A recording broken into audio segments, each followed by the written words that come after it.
읽은 본문의 말씀을 중심으로 해서 에바브라도 필요합니다 라는 제목으로 우리가 읽었던 본문의 말씀들을 찬찬히 상고하며 하나님께서 내게 주시는 음성은 없는지 확인하고 결단하는 시간이 되기를 소원합니다. 한국교회 선교 역사를 보면 세계교회 역사에서 찾아보기 힘든 아주 독특한 특징이 있습니다. 그것이 무엇인가 하면 선교사들이 한반도에 들어오기 전에 복음이 먼저 전해졌다는 사실입니다. 선교사들이 들어오기 전에 교회도 먼저 설립이 되었습니다. 우리나라 최초의 개신교회가 1884년에 세워진 소래교회라고 알려져 있는데 본격적으로 선교사들이 들어와서 사역을 시작했던 해는 1년 뒤인 1885년입니다. 언더우드, 아펜젤러 들어보셨죠? 이 선교사님들이 1885년에 한국에 들어와서 복음의 사역들을 본격적으로 시작을 했는데 그 전에 이미 번역된 성경이 한국 땅에 들어와 있었고 교회도 설립이 되어 있었던 것입니다.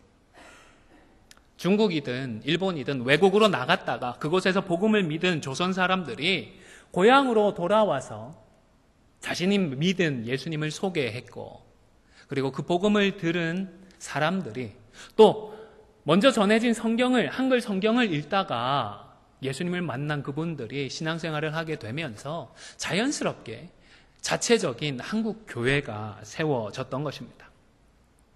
제가 서두에서 이런 말씀을 드리는 이유는 골로새 교회도 비슷하게 시작이 되었기 때문입니다. 7절에 보면 에바브라라고 하는 사람이 소개되고 있는데 이 사람이 골로새 교회를 세운 것으로 알려져 있습니다. 골로새에서 지도를 보시면 저기 오른쪽 제일 밑에 쪽에 골로새가 있습니다. 이 터키 저 밑에 쪽 지역인데 소아시아 지역인데 골로새가 거기에 있고 북서쪽이죠. 한 100마일 정도, 160km 정도 떨어져 있는 곳에 에베소라고 하는 곳이 있습니다. 에바브라가 에베소에 갔다가 그곳에 있던 바울을 만났습니다. 그리고 바울이 전하는 복음을 듣고 예수를 믿게 되었습니다. 당시 바울은 에베소에 있는 두란노 서원에서 계속해서 말씀을 가르치고 있었는데 아마 에바브라도 한동안 이곳에서 말씀을 같이 배웠던 것 같습니다.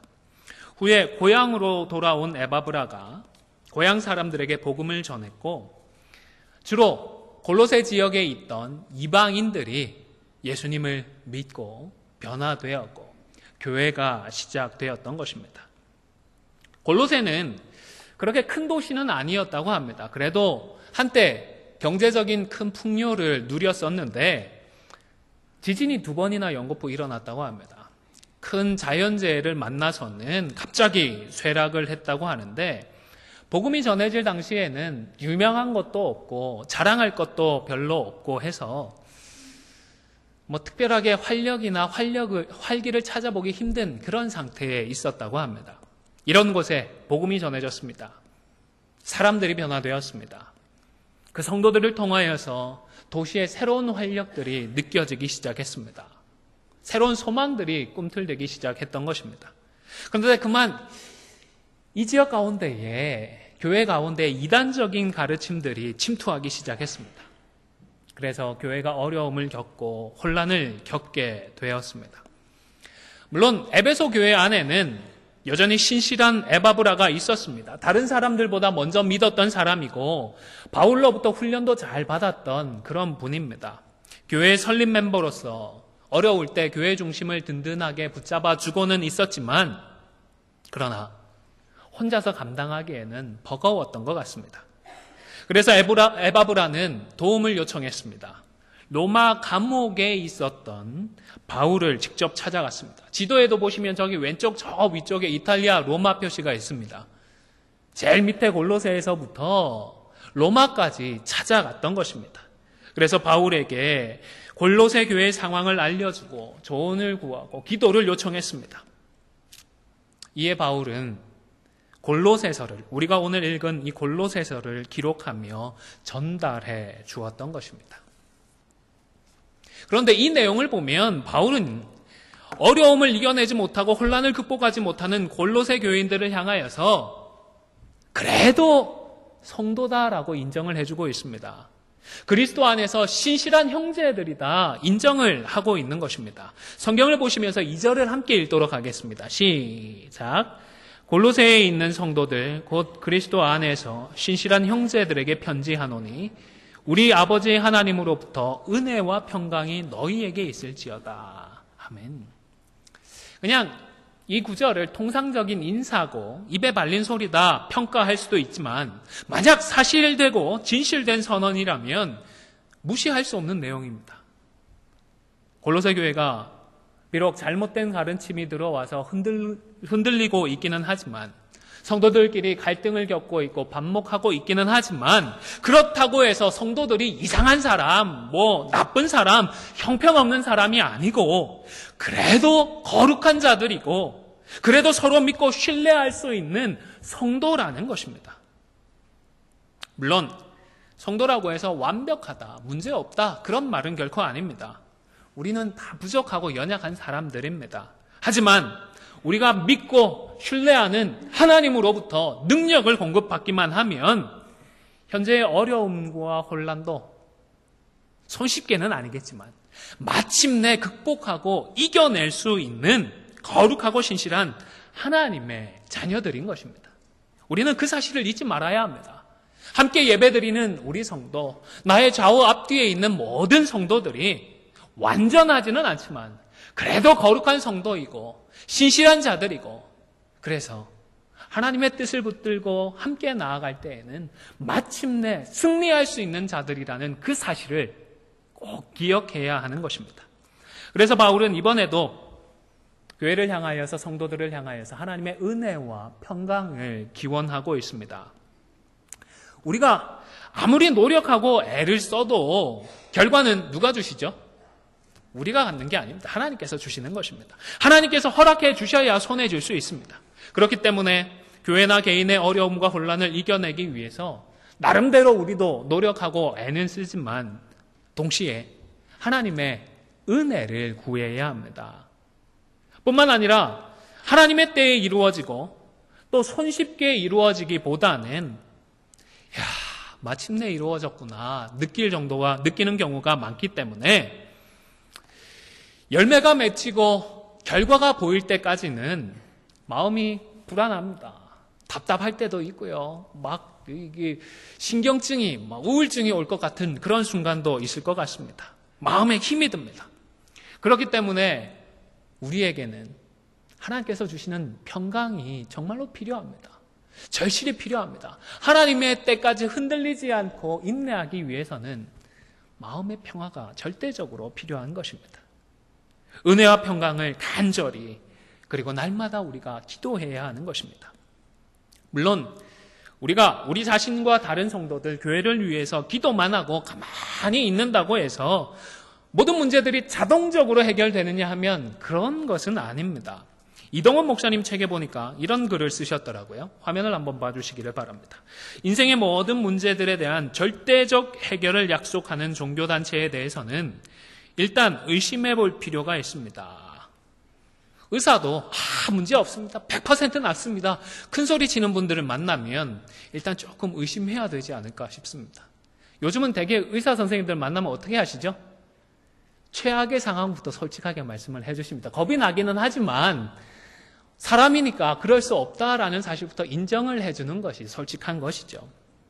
건전한 신앙은 문제에 대한 손쉬운 해결을 약속하지 않습니다. 오히려 현실 문제에 당당하게 접근하는 신앙인다운 태도를 가르칩니다. 맞는 말이죠, 여러분? 건강한 기독 신앙은 결코 현실을 외면하지 않습니다. 어설픈 구호나 외치면서 낙관을 조장하지도 않습니다. 우리는 우리의 현실을 직접 마주해야 합니다. 그런데 이 과정에서 우리는 거룩한 자이고 우리는 신실한 자다라는 이 사실을 잊지 말아야 하는 것입니다. 그래서 하나님의 말씀을 붙들고 하나님이 기뻐하시는 그 방법대로 묵묵히 나아가야 하는 것입니다. 설령 다른 누군가는 그만 세상적인 방법을 취하고 악한 방법을 사용하더라도 그런 사람도 내가 꼭 이겨야겠다며 마찬가지 방법을 따라하지 말아야 하는 것입니다. 나만이라도 거룩하고 신실한 자로 합당하게 행해야 합니다. 나만이라도 끝까지 말씀에 순종하기로 다짐을 해야 합니다. 그래서 이기기는 분명히 이겼는데 그저 찰나간의 기쁨만을 누리고 그만 하나님의 은혜와 평강은 잃어버리는 그런 일은 겪지 말아야 하는 것입니다. 다윗이 밧세바를 어떤 방법으로 취했죠? 나쁜 방법, 악한 방법, 그쵸? 하여간 나쁜 짓을 했습니다. 하나님이 기뻐하지 않는 그런 방법으로 취했습니다. 그 결과 어땠죠? 행복했습니다. 짧은 기간이지만 행복했던 것 같습니다. 하나님을 찾지도 않고 한 1년 동안은 자신이 무슨 잘못을 했는지도 모르고 살았어요. 그런데 나중에 돌이켜보니까 내가 뭘 잃어버리고 무엇을 취했는지 분명하게 깨달았습니다. 찰나의 기쁨은 누렸지만, 행복은 누렸지만 하나님께서 주시는 은혜와 평강은 완전히 잃어버리고 살았는데 그것이 얼마나 큰 저주인지를 깨달았던 것입니다. 그래서 시편 51편 11절 잘 아는 말씀인데요. 나를 주 앞에서 쫓아내지 마시며 주의 성령을 내게서 거두지 마소서, 이렇게 기도했던 것입니다. 이제는 하나님, 선한 방법으로 밧세바보다 더 아름다운 아내를 취하게 해주십시오, 이렇게 기도했던 것이 아니라 하나님, 그런 행복, 그런 기쁨 전혀 필요 없습니다. 그렇죠? 하나님의 은혜와 평강, 우리 하나님 앞에서만 떠나지 않게 우리를 지켜주시고 나를 도와주십시오, 그렇게 간절히 부르짖었던 것입니다. 바울은 비록 골로새 교회의 성도들을 만나서 교제했던 적은 없었지만 이들을 위해 기도해 주었습니다. 말로만 기도한 것이 아니라 정말로 기도해 주었습니다. 왜냐하면 그 구체적인 기도의 제목들이 정말로 기록되어 있기 때문입니다. 기도할 때 감사한다고 했는데 감사의 이유가 3가지 있습니다. 바로 골로새 교회 성도들이 보여주었던 믿음과 소망과 사랑 때문이라고 했습니다. 4절과 5절 말씀을 함께 읽도록 하겠습니다. 성경을 보면서 읽겠습니다. 시작. 이는 그리스도 예수 안에 너희의 믿음과 모든 성도에 대한 사랑을 들었으며 너희를 위하여 하늘에 쌓아둔 소망으로 말미암음이니 곧 너희가 전에 복음 진리의 말씀을 들은 것이라. 아멘. 그런데 바울은 그냥 믿음과 소망, 사랑 때문에 감사한다라고 끝내지 않고 구체적으로 어떤 믿음이고 어떤 소망이고 어떤 사랑인지를 밝히고 있습니다. 믿음은 우선 그리스도 안에 있는 믿음이라고 했습니다. 성경에는 구원 얻는 믿음을 표현하는 경우도 있지만 믿음이라는 단어를 사용하여서 은사적인 측면에서 사용하기도 합니다. 목표를 정해놓고 노력하고 수고하고 그 목표를 이루어내는 은사를 말합니다. 믿음의 은사를 가진 분들은 종종 다른 사람들이 엄두도 내지 못하는 그런 일들을 이루어내는 것을 목격하기도 합니다. 그런데 골로새 교회 성도들의 믿음의 은사는 개인의 욕심이나 바램을 이루기 위한 것이 아니라 하나님의 뜻을 이루기 위한 믿음이었습니다. 그래서 어떤 믿음이라고요? 예수 안에서 갖고 있는 믿음임을 분명히 했던 것입니다. 그리고 소망이라고 하는 것은 믿음과 마찬가지로 예수님 안에서 우리가 소원하고 바라는 것인데, 그래서 이 땅의 것들이 아니고 어디에 쌓아둔 소망이라고 했죠? 하늘에 쌓아둔 소망이라고 표현을 했던 것입니다. 여러분, 지금 내가 마음에 소원하고 바라는 것이 그저 단지 내가 소원하고 내가 있으면 좋겠다 생각하는 것들인데 마치 하나님께서 주신 마음처럼 내가 속고 있는 것은 아닌지, 정말로 우리 하나님께서 기뻐하시는 하늘에 쌓아둔 소망인지를 언제나 점검하실 수 있기를 바랍니다. 그리고 사랑은 동기이고 목표입니다. 믿음과 소망의 동기인 동시에 믿음과 소망을 통하여서 우리가 이루어야 할 목표가 됩니다. 믿음의 은사를 가지고 엄청난 일들을 이루었는데 사랑으로 하지 못하고 또 사랑으로 열매 맺지 못해서 뭔가 손에 쥐기는 했는데 나중에 가면 주변에 남아있는 사람들이 없다면 그 믿음의 은사도요, 결국은 아무것도 아닌 것입니다. 또한 사랑에 의하지 않고 사랑으로 열매 맺지 않는 소망은 하늘에 쌓아두고 있는 것이 아니라 이 땅에서 썩어지고 없어질 것들에 불과한 것입니다. 특별히 이 사랑은 어떤 사랑이라고 했죠?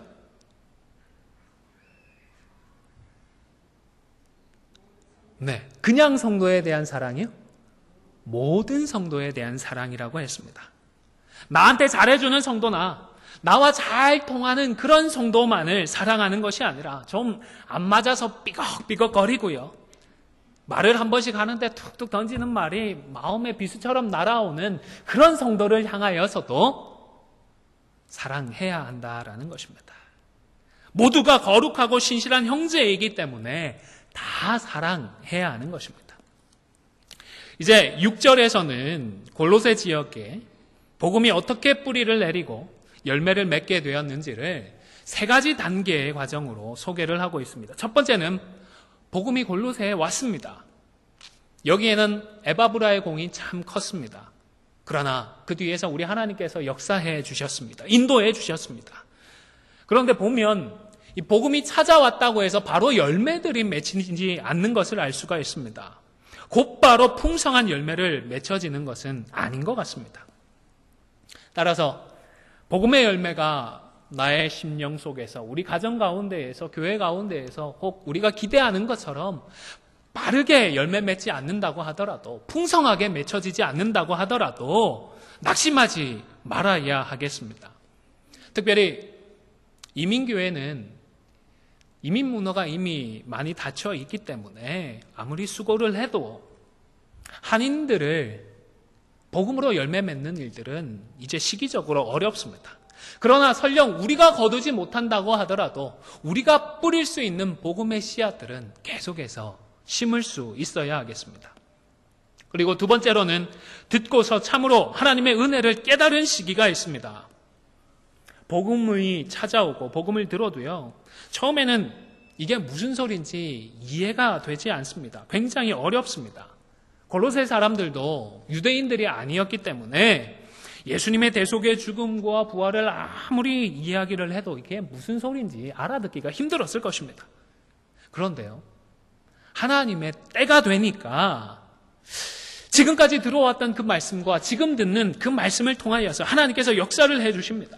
비로소 하나님의 은혜를 깨닫게 되는 것입니다. 오늘날에도 유사한 부분이, 비슷한 부분이 있는 것 같습니다. 매주 주일 예배에 꼬박꼬박 참석해서 설교를 듣고 있지만 왠지 좀 그렇습니다. 헛소리 같기도 하고 허황된 소리인 것 같기도 합니다. 목사가 자기 욕심이나 채우려고 성도들을 현혹시키고 자기 말에 꼼짝 못하게 만들려고 협박하는 이야기로 들릴 수도 있을 것입니다. 사실 그런 목사가 있기도 하니까 참 안타깝기도 합니다. 또 어찌된 일인지 설교 시간만 되면 이 눈꺼풀이 그렇게 무겁습니다. 자동으로 눈이 감기잖아요. 막상 밤에 자려고 침대에 누우면 이게 참 안 와서 골치 아픈데 양 한 마리, 양 두 마리, 수십 수백 마리 세워도 이게 몇 마리 세웠는지조차 기억이 안 날 정도로 세워도 정신만 말뚱말뚱한데 설교 시간만 되면 왜 이렇게 눈꺼풀이 잘 감기는지 모르겠습니다.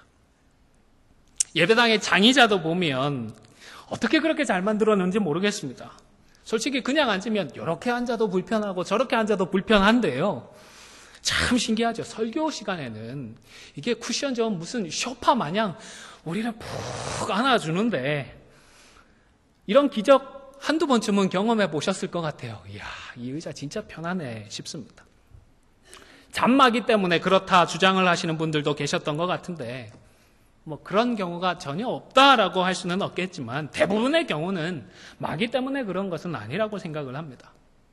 여러분, 마귀는 무소부재하지 않습니다. 전지전능하지 않습니다. 동해 번쩍 서해 번쩍 하는 그런 존재가 아닙니다.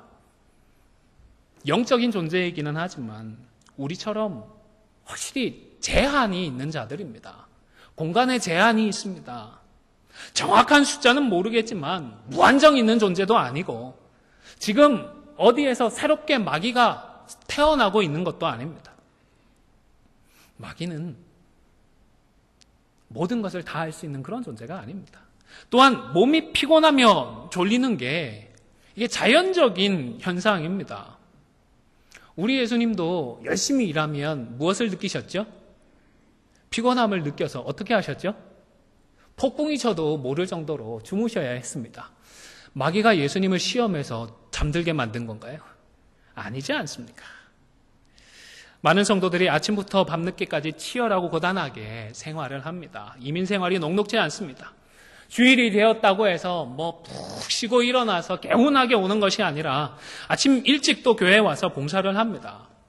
그러니까 예배 시간 되면 날씨도 온도도 적당하게 맞춰지겠다, 졸리는 것이 당연하지 않나 생각을 합니다.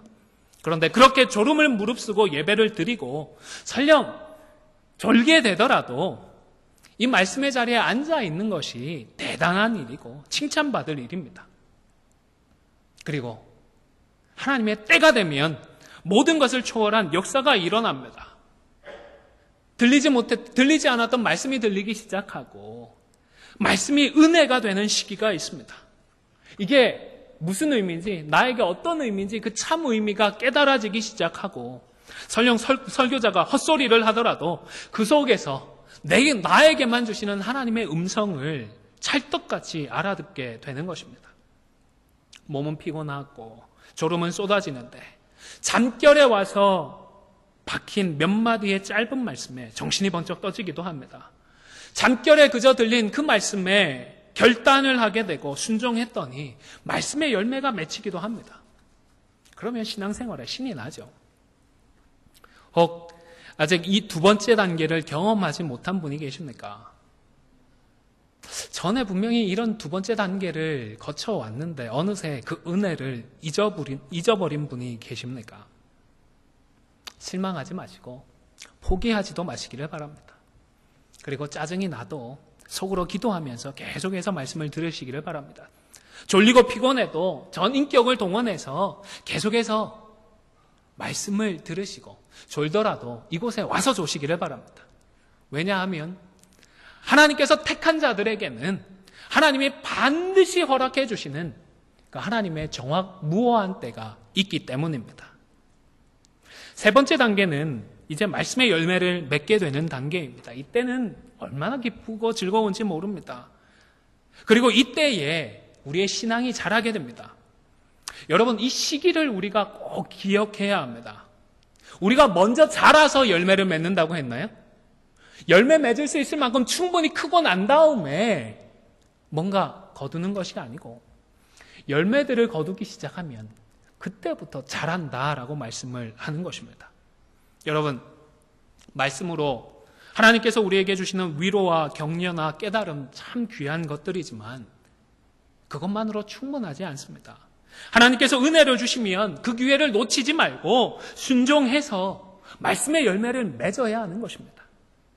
말씀의 열매를 맺게 되면 그때에 우리가 참된 성장의 자리로 나아가는 것입니다. 마지막 다섯 번째입니다. 저는 말씀을 묵상하던 중에 8절에서 성령 안에서 알린 자라는 이 구절이 정말로 묵직하게 좀 다가왔습니다. 여러분, 에바브라는 성령의 인도하심에 예민했고 성령 안에서 서로를 그리스도의 사랑으로 연결시켜 주었습니다.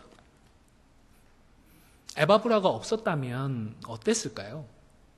에바브라가 자신의 사명을 제대로 감당하지 않았다면 어떠했을까요? 바울이 한 명이 아니라 2명, 3명 있었더라도 별다른 역사가 없었을 것입니다. 오늘 우리에게도 유익이 되는 이 골로새서도 에바브라가 골로새에 있다가 로마 감옥까지 찾아가서 바울에게 이 소식을 알리고 그 전후 상황을 잘 설명해주고 사랑으로 도움을 요청하지 않았다면 우리도 이 골로새서를 받지 못했던 것입니다. 서로를 연결시켜주는 사람이 없는데 무슨 일이 일어날 수가 있겠습니까? 물론 발 없는 말이 천리를 간다고 골로새 교회의 어려움에 대한 소문들이 밖으로 전해지기는 했을 것입니다. 그런데 여러분, 대개 소문들이 퍼질 때 보면 어떤 소문들이 잘 퍼지죠? 나쁜 소문이 빨리 퍼지나요? 좋은 소문이 퍼지나요? 좋은 소문은 관심도 없는 것 같아요. 안 됐다, 잘못됐다 이런 소문들은 쫙 퍼지는 것 같습니다. 그때라고 별반 다를 바 있었겠습니까? 골로새 사람들, 로마 사람들이라고 뭐 달랐겠습니까? 바울이 로마 감옥에 있으면서 골로새 교회에 대한 소식을 설령 들었다고 하더라도 제대로 된 소식을 듣고서 교회를 위해서 기도해주고 특별히 이 골로새서까지 기록을 해가면서 진리의 말씀이 전달되어지는 그런 은혜는 없었을 것입니다. 또 바울의 경우는 어떠했을까요? 오늘에야 천하의 바울이다 인정을 하고 있지만 그 당시에는요, 사도권조차 종종 인정받지 못했습니다. 골로새 교인들이 바울을 만난 적이 있을까요? 없을까요? 그때까지 한 번도 만난 적이 없습니다. 에바브라는 그 바울로부터 배웠지만 골로새 지역의 교인들은 한 번도 바울을 만나지 못했습니다. 그저 들리는 소문으로만 바울에 대한 평가를 했어야 했는데 판단을 내리기가 쉬웠을까요? 우리도 겪어보지 않은 목사들에 대해서 평가하는 게 쉽지 않잖아요. 목사들에 대한 평가도 밖으로 돌아다니는 건 좋은 것보다는 안 좋은 소문들이 먼저 돌 가능성이 높습니다. 골로새서가 주후 63년, 62년 이 어간 사이에 기록된 것으로, 로마 감옥 안에서 기록된 것으로 알려져 있는데, 그때를 기준으로 해서 한 30년 전에는 바울이 무슨 짓을 하고 있었죠? 복음을 전했던 것이 아니라 교회와 성도를 핍박하고 있었습니다. 그 소문은 예수 믿지 않는 사람들도 다 잘 알 정도였습니다. 워낙 유명한 사건이었기 때문입니다. 그러다가 어느 날 예수를 만났다고 하네요. 그런데 예수님의 음성을 들었다고는 하는데 확인해 줄 사람이 있나요? 주변에 여러 사람이 있었는데 예수님의 음성을 직접 들었던 사람은 바울밖에 없습니다. 그렇죠? 환한 불빛이 있는 건 다른 사람들도 같이 목격했던 것 같은데 음성은 바울밖에 못 들었어요. 예수님 만났다, 예수님 음성 들었다 그러는데 who knows? 누가 알 수 있습니까? 또 그러고 나서는 한 10년 가까이 아무런 소식도 없었습니다. 그러다가 갑자기 나타나서 나는 이방인의 사도로 부름을 받았다라고 하면서 전도 여행도 다니고요. 교회도 개척하고 여러 교회를 향해서 편지도 써서 보내고 있습니다. 과연 믿어도 될까요? 더군다나 바울에 대해서도 좋지 않은 소문들이 많이 있었습니다. 한 6, 7년 전이 되는 기원 후 주님 주후 55년경에 고린도전서와 고린도 후서가 기록되었었는데 그때 기록을 보면 바울에 대해서도 안 좋은 소문들이 얼마나 쫙 퍼지고 있었는지 바울이 답답해가지고 그것을 일일이 해명하는 기록들이 다 기록이 되어 있습니다. 스스로 자신의 사도직에 대해 변호를 해야 할 정도로 그에 대해서 부정적인 시각들, 소문들이 돌고 있었던 것입니다. 그런데 지금은 바울이 어디에 있다고요? 로마 감옥 안에 갇혀 있다고 합니다. 이건 소문도 아니고 사실입니다. 진짜로 감옥 안에 들어앉아 있습니다. 오늘날에도 복음의 사역자라고 하는 사람이 감옥에 갇혀 있다 그러면 어떤 생각부터 들까요? 야, 저 사람 진짜 사역자 맞나? 신실한 자 맞을까? 이런 생각부터 들지 않겠습니까? 또 오랫동안 사역을 했다고 하는데 그 정도 사역을 했으면 주변에 좀 성숙된 성도들도 모이고 규모 있는 교회도 이루어야 할 것 같은데 왜 혼자 그렇게 로마 감옥 안에 붙잡혀 있느냐는 것입니다. 이런 결과를 보니까 좀 문제 있지 않나라는 생각을 하겠죠. 그리고 바울이라는 사람을 믿을 수가 없으니까 진리의 말씀임에도 불구하고 이 골로새서도 쉽게 받지 못했을 것입니다. 그런데 이러한 현실 가운데 양쪽 모두를 믿어주는 에바브라가 있었습니다. 그리고 양쪽 모두에게 신뢰를 받고 있는 에바브라가 있었던 것입니다. 바울에게는 골로새 교회의 모든 것을 사랑을 가지고 전달을 해 주었을 것입니다.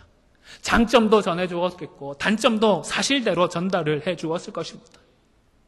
이런 장점이 있으니까 이런 것들을 가지고 어떻게 이 현실을 극복하고 하나님의 뜻을 이루어갈 수 있을지 제발 좀 기도해 주시고 조언을 해 주십시오. 그렇게 부탁을 해서 결국 골로새서라고 하는 영적인 솔루션을 받아 가지고 왔습니다. 또 골로새 교회의 성도들에게는 천하의 바울이고 아무리 사도이고 성경이라고 해도 성도들이 믿지 않으면 받아들이지 않으면 그만인 그런 상황에서 바울이 어떠한 사람인지, 얼마나 진실된 자인지 설명을 해주고 골로새서까지 전달을 해주면서 교회가 직면한 어려움과 혼란을 이겨내는 데에 결정적인 역할을 해주었던 것입니다. 여러분, 교회마다 참 똑똑한 분들이 많이 있습니다. 바울 못지않은 분들이 참 많이 있는 것 같습니다. 또 거룩한 마음으로 하나님의 뜻을 이루고자 하는 신실한 성도들은 더 많이 있습니다. 참 감사한 일입니다. 그런데 이것만으로는 충분하지 않은 것 같습니다. 성도와 성도를 성령 안에서 묶어주는 에바브라와 같은 사람도 우리 교회에는 꼭 필요한 것입니다. 각자의 진심과 서로의 사랑을 알려줄 수 있는 신실한 에바브라가 절대적으로 필요한 것입니다. 물론 우리가 모든 사람의 에바브라가 될 수는 없을 것입니다. 그러나 성령에 민감할 때에 지금 나를 필요로 하는 그 한 사람, 그리고 또 다른 누군가의 이 두 사람을 위한 에바브라는 되어줄 수 있을 것입니다. 성도들 사이에서 부정적인 것들이나 약한 것들을 전달하면서 같이 조롱하고 비웃는 것이 아니라 서로가 복음의 열매를 맺고 자랄 수 있도록 서로의 그 중심을 알려주고 사랑을 전달해주는 안디옥의 에바브라로 헌신할 수 있기를 주님의 이름으로 간절히 축원을 드립니다.